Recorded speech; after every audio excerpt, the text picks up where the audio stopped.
cerrando la tarde. Y me gusta mucho que este año ha habido, bueno, creo que los que habéis asistido a varios LPC, siempre hay como un tema un poco nuclear. Evidentemente este año iba a ser la IA, eso estaba claro, ¿no? Pero me llama la atención que muchos de los elementos que son nucleares en las charlas de producto son muy cercanos o incluso naturales de las disciplinas de diseño. Pero aquí estamos en unas charlas de producto y parece que muchas veces desde diseño parece que tenemos como la necesidad de autojustificarnos, ¿no? Y de buscar nuestro lugar en diseño, como, bueno, el diseño está en producto, ¿no? E incluso parece que se habla de producto y se dice producto y luego diseño. Y dices, ya, pero es que diseño también es producto, ¿no? Parece como que no acaba la cosa como de encajar muchas veces, parece que estamos casi forzando, ¿no? Hay un índice de diseño que hemos estado comentando incluso antes, que es el Design Spain Index, que habla de que tiene muchos datos, muchas métricas y habla de las empresas que tienen o que apuestan por el diseño en la escalera de diseño, y hablaban de que el 23% de las empresas españolas tienen el diseño en el cuarto nivel de la escalera de diseño. Sabes que hay 4 niveles, ¿no? Desde no tienen diseño en su estrategia hasta lo tienen como un elemento estratégico, y era el 23%. Entonces, bueno, yo creo que hoy tenemos la suerte de que estamos con gente que lidera diseño en sus organizaciones, y yo creo que es una buena oportunidad para ver cómo hacéis diseño o cómo se diseñan vuestras organizaciones, porque al final son referentes que yo creo que de los que todos podemos aprender, porque habéis estado construyendo diseño y creando esa estrategia en muchos casos en sitios en los que, bueno, ahora igual el product design está más a favor, el viento sopla más a favor, pero realmente como diseñadores sabemos que venimos de luchar por estar en la mesa y parece que eso, justificándonos. ¿Cómo se diseñan vuestras organizaciones? Por ejemplo, Salva, desde al final una agencia, ¿no? Sí, al final una agencia, pues va a depender mucho, porque lo que te contaba, nosotros en Hammond ahora mismo lo que tenemos son como 2 grandes líneas. Llevamos poco, llevamos unos meses de creación, y hay una parte más de diseño, estrategia, de producto, de experiencia, y luego lo que tenemos una parte que hace también especial, que es una parte creativa, sobre todo de tecnología creativa, ¿no? Entonces lo que sí es mucha unión, es decir, no hay un departamento de producto en el que no nos vemos con lo de creatividad, ¿no? Y entonces eso a veces sí ayuda a dar ese punto diferencial o lo que queremos ser, ¿no? Entonces, en nuestro caso, nos ayuda mucho tener copies, tener gente de contenido, tener gente de creatividad, tener gente de arte también, no solo diseño de producto, ¿no? Que a veces mira y te da ese poquito, que lo hace un poquito especial, y eso es un poco tal vez lo que nos puede intentar diferenciar, ¿no? Lo que podemos buscar. Entonces, en este caso, pues somos una agencia pequeñita, que por supuesto al final te adaptas a las necesidades del cliente, ¿no? Y bueno, yo creo que BVA es por todos conocido como es uno de los referentes de diseño en España, ¿no? Yo creo que todos los diseñadores en algún momento quieren pasar por BVA y aprender de ese entorno. O sea, que es como nuclear. ¿Cómo se llega a crear, o sea, a convertir en algo nuclear el diseño en una organización?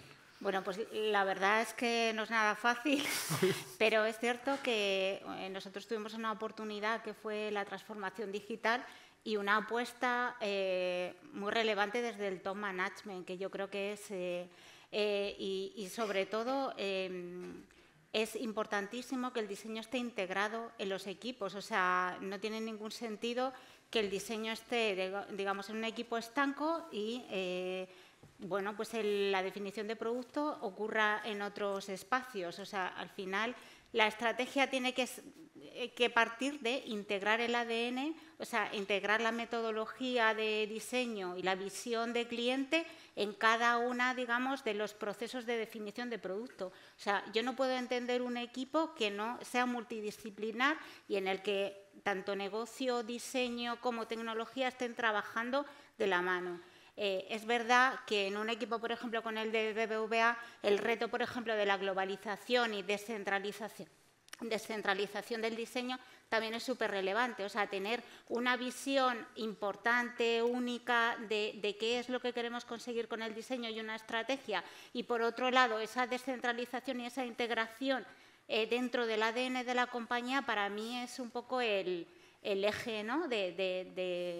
un poco de vamos, del éxito, por así decirlo, bueno, si se puede decir así. Yo creo que tiene doble mérito porque al final es dentro de una corporate, o sea, al final una cosa que me parece interesante de esta mesa es que tenemos como los diferentes perfiles, ¿no? Desde el mundo agencia, consultora, igual que también por mi parte, y estamos desde la corporate, pero también tenemos una scale-up o unicornio, ¿no? ¿Cómo lo vivís en un entorno en el que parece que muchas veces se dice, ¿no? La gente de diseño en una startup parece que lo puede hacer todo, ¿no? En plan, tienes el territorio todo para ti, para jugar casi, ¿no? Y el diseñador en una startup aprende de todo, pero ¿cómo se hace diseño en Payfit? Pues, bueno, lo primero, el 23% de empresas que has dicho, yo os felicito, porque estar a nivel 4, la verdad que me sorprende este dato. Yo, como he dicho antes, llevo 9 meses aquí en España, todavía no conozco todo, pero un dato increíble. Y la otra parte, que para responder a tu pregunta además, cuando has dicho que el diseño está dentro del producto, que no tenemos que sentir ese complejo de producto, pues yo te diría que sí es verdad, estructuralmente y a nivel organizativo, pero el diseño va más allá de producto y es aquí donde una scale-up quizás sí que tenemos un valor añadido. ¿Qué quiero decir? Quiero decir que nosotros en diseño no solo trabajamos en producto, vemos el servicio global de manera un poco más sistémica y podemos tener impacto. Y trabajamos mucho con la gente de sales, con la gente, bueno, de ventas, perdón, con la gente luego lo digo en inglés, customer success o relación cliente, o trabajamos con gente de otros departamentos para hacer que finalmente esa experiencia no se limite al producto.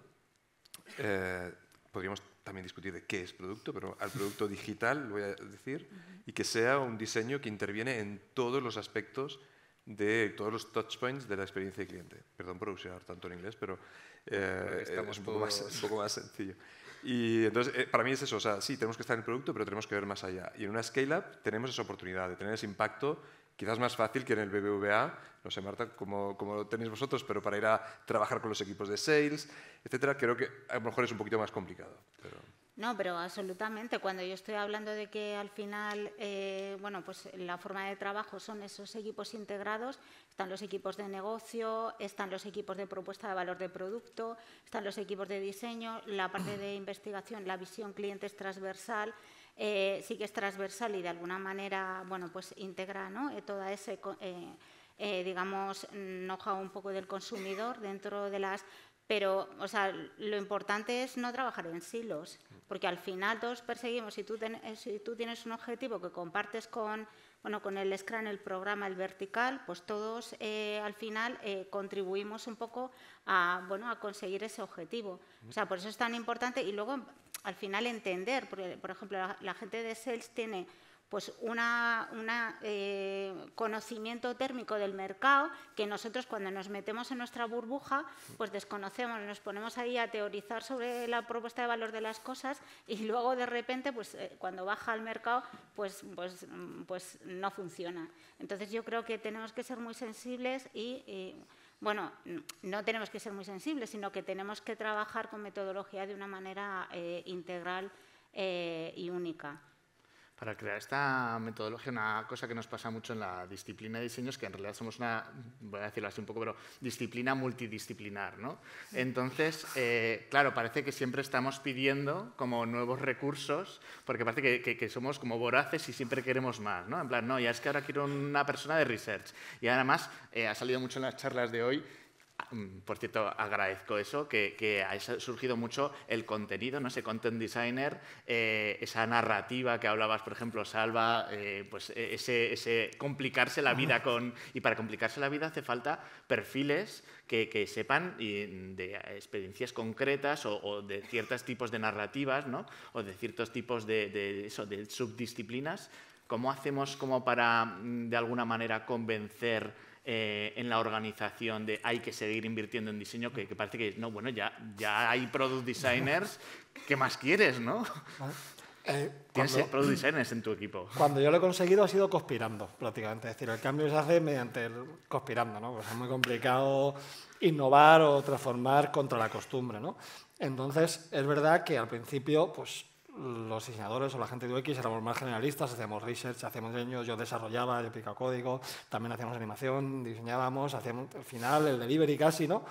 Y sabíamos un poquito de research porque habíamos estado haciendo prototipado y tal, y de pronto pues, conseguías llevar a responsables de negocio, a C-level, pero llevabas un día a un test a un test de usuario, a un test de prototipado, te ibas a hacer research, ¿no? Y veían el valor o de cambiando de narrativa. Entonces empezaban a ver el valor y decían, pues quiero más research. Y dices, que si quiero más research, yo estoy haciendo un poco de todo, entonces vamos a buscar especialistas, ¿no? Entonces empiezan a salir esos perfiles que van creciendo, ¿no? Y te dan estos equipos en los que hay gente que tiene la suerte de saber un poco de todo y otros que tienen la suerte de ser muy especialistas y sacar un valor muy añadido, ¿no? Entonces, en mi caso sí a base de conspirar, a base de alguien aquí ha matado a alguien, vente un día conmigo, vente y lo ves, vente no sé qué, y a base de ir picando, pues hemos conseguido transformar y se han conseguido, vamos, cuando estuve en BBVA recuerdo que nos llevamos para una parte de banca para empresas que decían, ¿cómo vamos a tocar a nuestros clientes? Se dieron cuenta que los clientes estaban encantados de participar porque para ellos eran herramientas de trabajo la operativa de banca para empresas y cuando pues no va a salir nunca más de aquí un producto que no se haga research.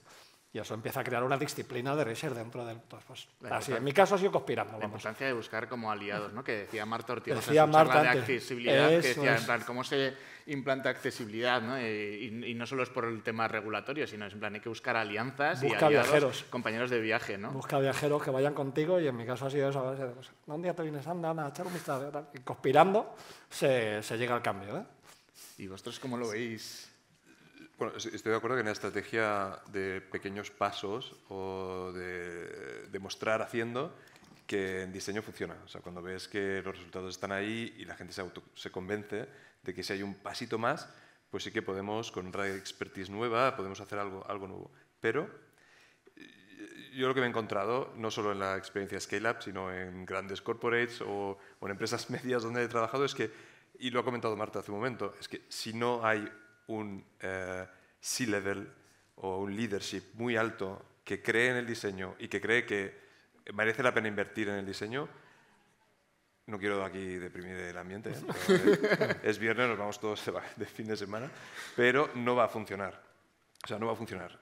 Puedes pegarte de cabezas contra un muro de frustración al final. Los diseñadores somos unos eternos frustrados y no pasa nada por serlo, porque tenemos pequeñas victorias que nos ayudan a avanzar en nuestro negocio, no, pero en nuestro trabajo y nuestra vocación.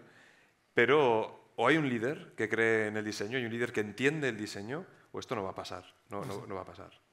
Bueno, frustrados, pero también puede ser que de ese inconformismo surja la acción, ¿no? Al final... Por supuesto, pero lo que seamos eternos frustrados es perfecto. O sea, nos ayuda a renovarnos, a ir más lejos, a testear nuevas metodologías, pero este impacto estratégico del que hablábamos o viene de un líder, pero líder bien posicionado, o no viene. Y no pasará.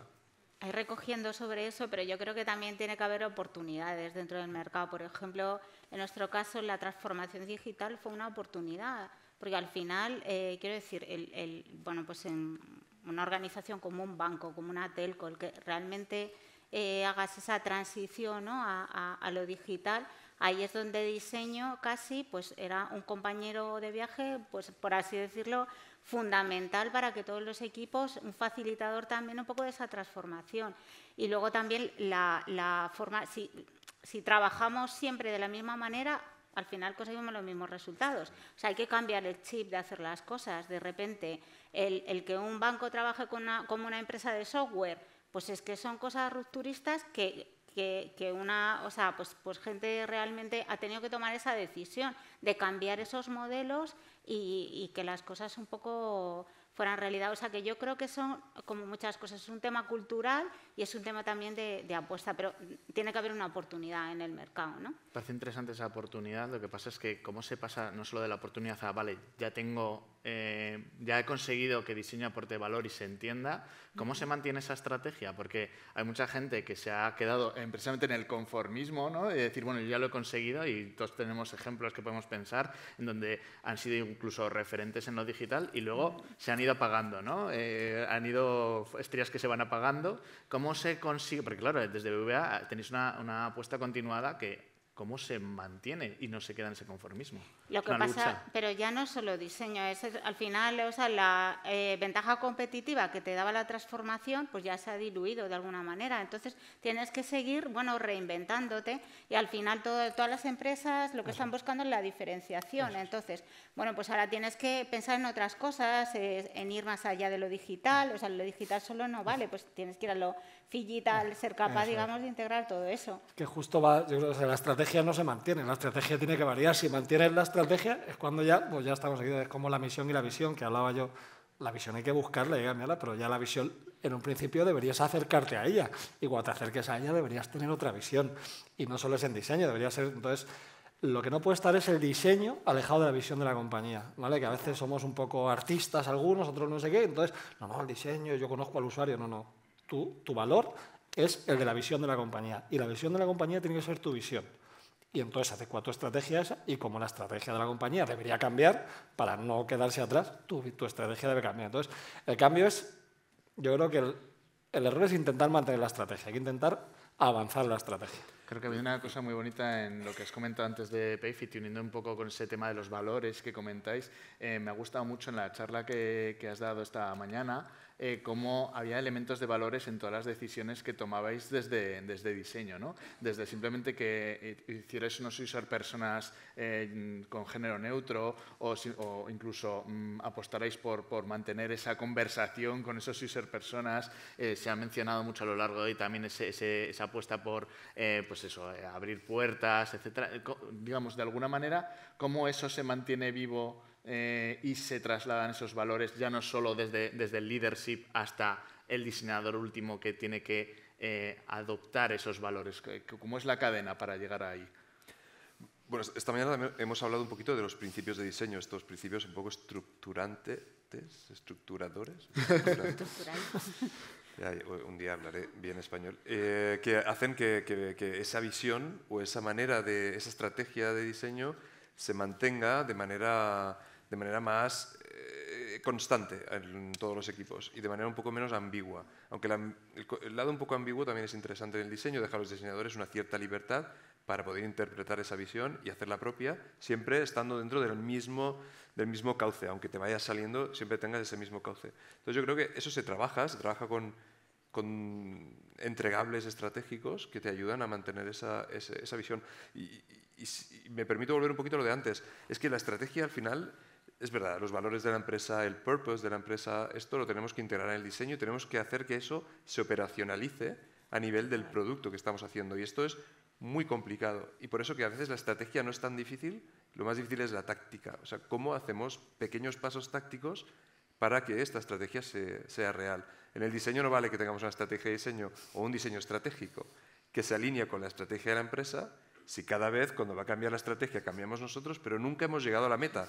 Siempre nos hemos quedado y no hemos hecho nada tangible al final. Entonces esa parte táctica, operacionalización, lo hablábamos antes con Marta, toda esta parte mezclado con los valores propios de los diseñadores y con la visión de la empresa es un combo ganador. Pero no es fácil, es cultura, es entregables que federan, que hacen una unión entre los diseñadores. O sea, hay muchos factores pequeños que hacen que un equipo trabaje en una misma dirección. Ahora, para todos, o sea, dentro de todo este universo de esta plétora que tenemos de acciones y demás, ahora nos llega algo que parece que nos cae, como es la inteligencia artificial y tal, y se habla mucho de, parece que nos va a borrar, ¿no?, a los diseñadores. Yo digo como, no, es que ahora ya los diseñadores, yo creo que en todas las profesiones, ¿no?, traductores, gente de contenido, parece que nos va a borrar en vez de reinventarnos. Y me parece que es interesante lo que mencionaba antes Marta sobre la transformación, porque al final en diseño hemos estado en un periodo de transformación constante. O sea, hemos vivido la transformación desde la base y constantemente nos barre. Entonces, ¿realmente cómo creéis que estas nuevas olas que nos llegan van a transformar también esta estrategia? Porque al final parece que va a imponerse un poco esa parte quizá muy táctica, ¿no? y tenemos que mantener de alguna manera esos valores, esa capa por encima, más allá de lo táctico, ¿no? Que parece que muchas veces se centra en, no, es que ahora la IA va, y la IA hay muchas cosas tácticas, sí, pero tenemos que mantener esa capa un poco del pensamiento, del análisis, ¿no? que está en una capa más estratégica, ¿no? Del diseño estratégico. Sí, bueno, ahora os paso la, Dale. ahora os paso la pregunta. Dale tú. Pero nosotros, es verdad que la IA la estamos... Lo primero que hacer es como todo en diseño. Tienes que conocer a tu enemigo o a tu amigo. Tenemos una fase siempre de intentar entender. Y la IA hay que entenderla. Y bueno, pues Chema antes nos ha enseñado. Y nosotros tenemos que testear, hay que hacer mucho test and learn, probar en qué nos sirve, en qué no nos sirve. Nosotros en Payfit hemos intentado hacer interfaces directamente con IAs. Hoy en día no va bien, pero quizás dentro de 6 meses sí. Lo que lo usamos mucho es la parte de content, en la parte de content design. No tanto para crear el contenido, sino para inspirarnos en cómo podemos hacer ese contenido. No nos crea lo que decimos, no nos crea la narrativa, pero nos ayuda a hacer un challenge y hablar con las personas que hemos enseñado antes. Igual nosotros en el caso de lo que es IA, ¿vale? Lo que estamos aprendiendo, estamos entendiendo de ver cómo lo va a usar, entendiendo que nos puede arrasar, pero bueno, que creo que va a ser una herramienta increíblemente útil. Nosotros la usamos muchísimo, tanto para Moodle, para probar tonos, para ver tal, y mucho para casi inspiracional. Oye, vamos a... ¿Qué pasaría si... ¿Qué aspecto tendría? ¿Cómo sería esta marca? ¿Cómo sería este producto? ¿Cómo sería? Vamos a imaginar, entonces creamos moodboards enormes, súper rápido, creamos como ideas, creamos líneas, trabajamos, le damos vueltas a copies y tal, y es un poco para... De momento estamos probando, jugando, ¿no? Y desde luego es una herramienta que ahora mismo nos permite probar, jugar y sacar ideas. En unos meses nos va a dar algo más que probar, jugar, y en un año creo que nos va a dar una herramienta muy útil. Y sí. En nuestro caso es verdad que hay un programa que es toda la parte de Smart Assistant, que ya está trabajando muy intensamente con IA. De hecho, bueno, ya están sacando pruebas de concepto y es, digamos, pero bueno, yo voy estamos un poco pues lo mismo que vosotros, o sea, primero entendiendo hasta dónde puede llegar. Es verdad que una de las primeras aplicaciones que ya... O sea, estamos deseando de ponernos a industrializarlo, es recoger todo ese feedback de cliente y precisamente, bueno, sistematizarlo, porque, vamos, hace prácticamente 8 meses lo que hacíamos era, pues, leernos los 5.000 feedbacks, sacar, bueno, era una cosa impensable, o sea... Entonces, a mí me parece que es una extensión, que es una herramienta súper poderosa, pero que también pues, hay que poner reglas y entender un poco cuáles son los límites, como todas las capacidades nuevas al final. Pero también va aparte, o sea, dentro de esa estrategia de diseño, ¿no? También está esa normativización un poco, o esa estructuración claro. de cómo utilizamos las nuevas posibilidades que van surgiendo y también acotando a veces, pues, por ejemplo, hablábamos ayer, ¿no? Y que en su momento BBVA parece como que dijo en un momento lo de ChatGPT y tal, pero por una cuestión casi de, oye, que se están poniendo aquí datos, ¿no? Estructurémoslo y sí, usémoslo, pero de una manera estructurada y no al tuntún, claro. ¿no? Poniendo en manos de cualquier diseñador algo sin una normativa, sin una forma de trabajar. Claro, ¿no? pero es como todo en esta vida, o sea, lo que hay que poner es una base, un framework de trabajo. Por ejemplo, hay otra línea que es la experimentación, ¿no? Pues, ¿cuáles son los límites? O sea, porque no puedes experimentar, bueno, pues rompiendo la identidad de marca, o sea, quiero decir, al final tienes que un poco llevar al extremo esas nuevas tecnologías, pero también definir, digamos, un marco. Pero al final, como con todo. Sí. Y hay que estar atento, porque muy rápido entras en los sesgos que he hablado también antes. Las IAs muy rápido están sesgadas y claro. pueden acelerar, igual que va a ser un potenciador, y nos puede acelerar también en los errores. Así que hay que tener cuidado, pero no hay que negarnos a ellas porque ya están aquí, van a seguir aquí y no vamos a desaparecer los diseñadores, pero tendremos un potenciador para todo, negativo, positivo. Entonces, bueno, hay que entenderlo sobre todo. Total.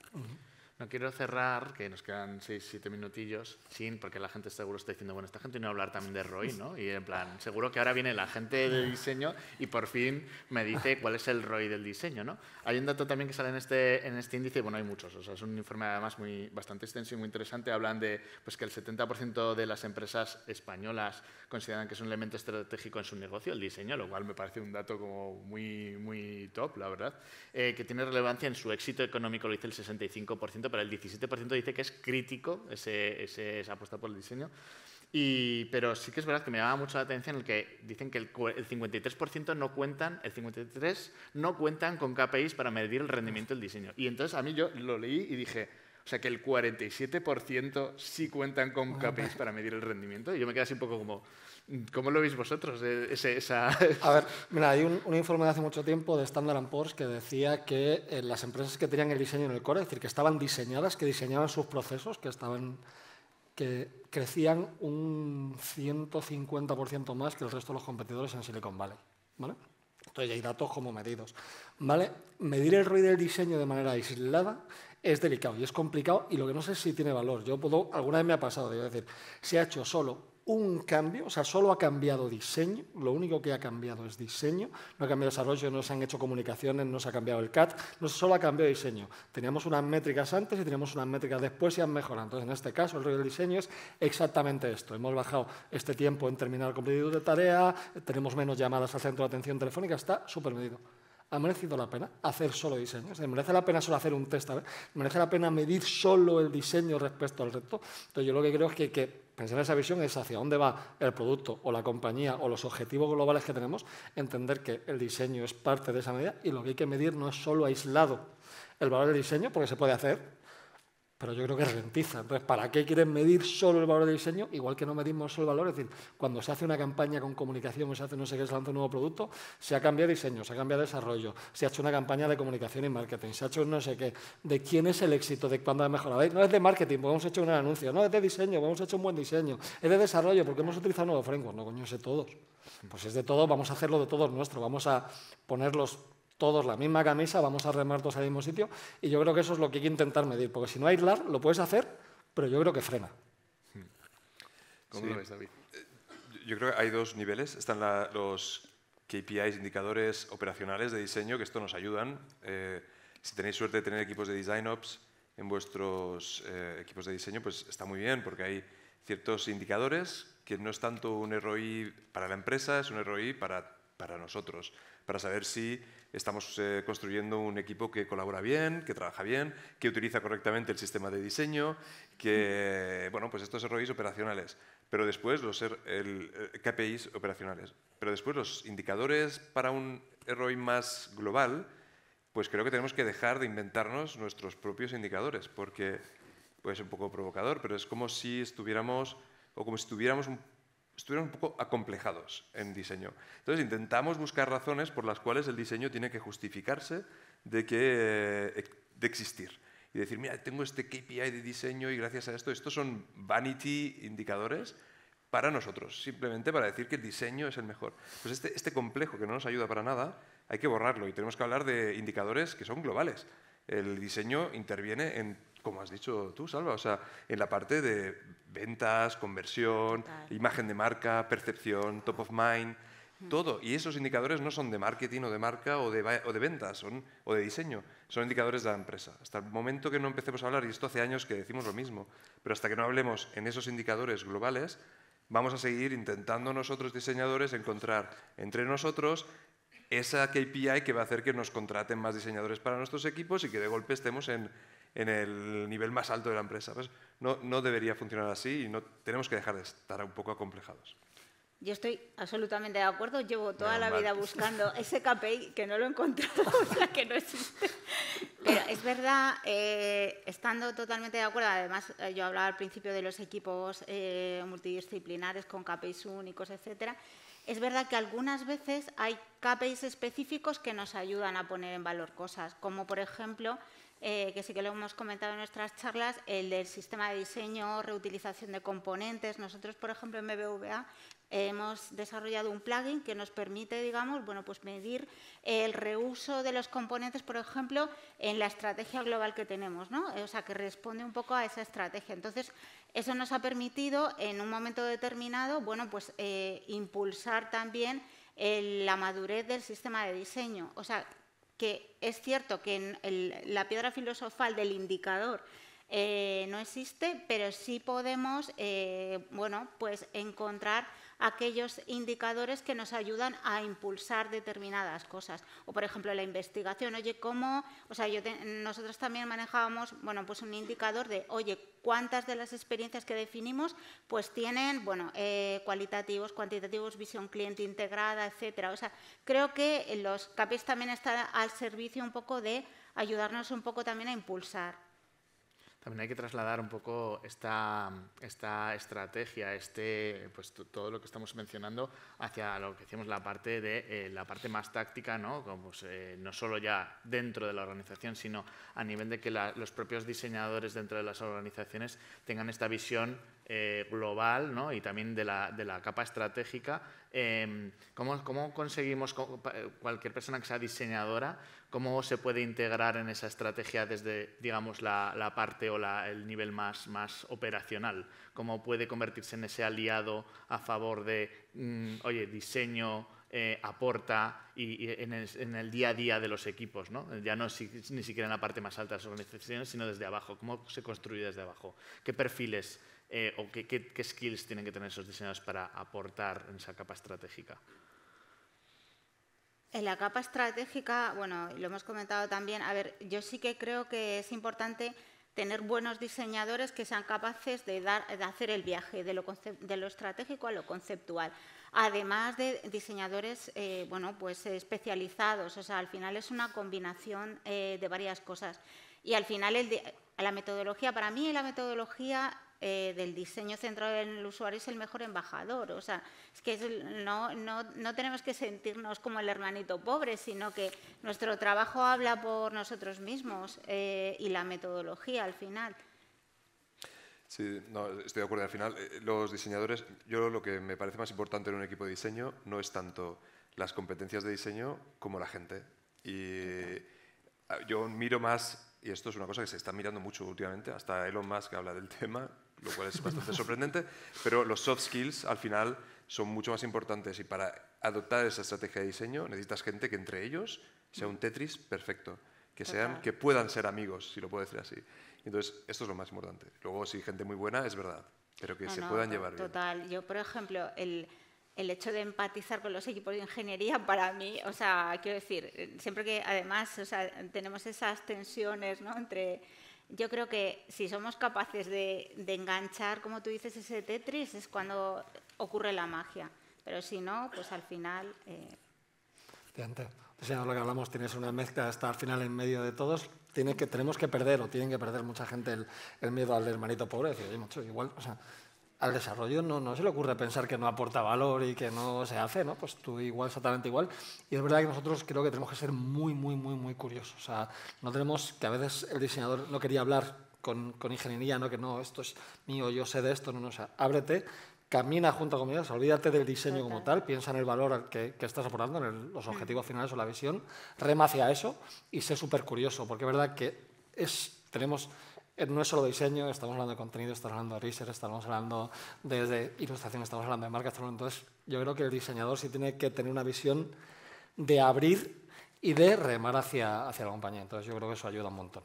Bueno, pues yo os agradezco mucho estas visiones. Yo creo que, no sé si hemos respondido a la pregunta, pero la verdad es que igual no hacía falta responderla, ¿no? O sea, vamos a dejar de justificarnos, por tanto, y yo creo que demostramos en el día a día el valor de diseño, más allá de un KPI, más allá de una métrica, ¿no? Entonces, qué duda cabe y al final creo que la apuesta por el diseño es una apuesta ganadora. Muchas gracias por vuestra asistencia. Nada, un placer. Yo creo que este año en particular tener tanta presencia de diseño en las charlas del LPC, y al final son charlas de producto, ¿no? Pues nada, un placer. Hasta luego, muchas gracias. Gracias.